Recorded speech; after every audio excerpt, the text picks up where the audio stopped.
Dawkins.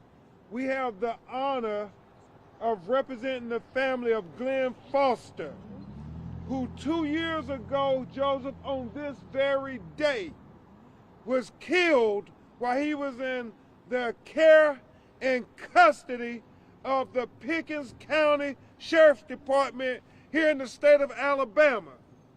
And it's not lost on anybody because of recent events, Frank Matthews, that he was arrested by the Reform Police Department. And Uncle Bobby, I'm sure you all have seen the video of the policewoman tasing unmercifully the brother who's handcuffed, posing no threat, posing no resistance to her, but yet she continues to torture him.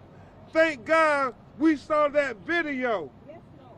But we have not saw the video for Glenn Foster yet.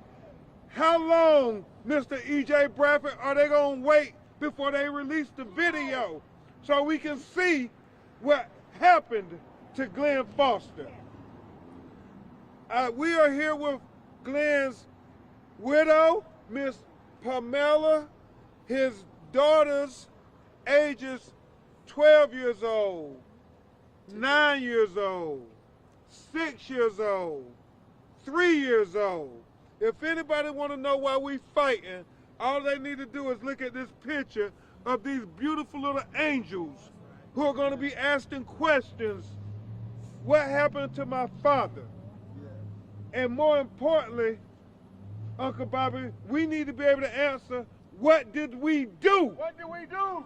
And we want to tell them, we came to Alabama at the federal courthouse and we filed a civil rights wrongful death lawsuit to hold the sheriff, the sheriff's department, the county responsible and accountable for how they killed their father. Yes.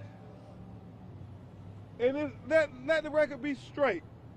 His mother, Sabrina Foster, and his father, Glenn Foster Sr., they loved their son. Glenn was loved from the moment he was born and still loved to this day. And even though they are angry, don't make no mistake about it, Miss Mona, they are very angry. But they didn't come here for revenge. They came here to get justice for Glenn. We didn't come here for revenge. We came to get justice for Glenn. We didn't come here for revenge. We came here to get justice for Glenn. And the reason why we want justice and accountability, Glenn was very prominent. He was a professional athlete. He was a very successful businessman. He was a loving husband and a doting father. I mean, he was a good brother. There are a lot of brothers who don't have the resources or the voice of Glenn Foster. And we're fighting for Glenn, but we're fighting for all those other black people who never got the attention from ESPN and the headline news. And so Glenn family is trying to use the attention and resources he got to help uplift justice for all of these black families. And Sabrina, in just a minute, are going to tell you everybody we have here. But it's important that we make the case, before Sabrina tells you about the other families, and Attorney Eli Hare tells you about some of the substance in the 25-page lawsuit that was filed this morning. It's important to know that after Glenn was arrested by the Reform Police Department, Joseph, they took him to the Pickens County Jail. He's in custody of the sheriff's deputies. They called EMS at the scene, and EMS recommended that he go with them for a mental health and wellness check. The officers said no, they taking him to jail. EMS was called later that same night to the Pickens County Jail, where they were asked to perform a fatality check, and where they recommended again to get him immediate medical attention. But the jailers again refused. They denied that he go to get any kind of wellness check, and he stayed in the jail where he proceeded to be excessively tased, beaten, and choked in multiple instances throughout the next 48 hours. We know there's video. The only question is, what happened to the video? You're going to see in our complaint, an attorney here will articulate to you the fact that they said, Ms. Foster, oh, we accidentally recorded over the surveillance video. Oh no. Release the video.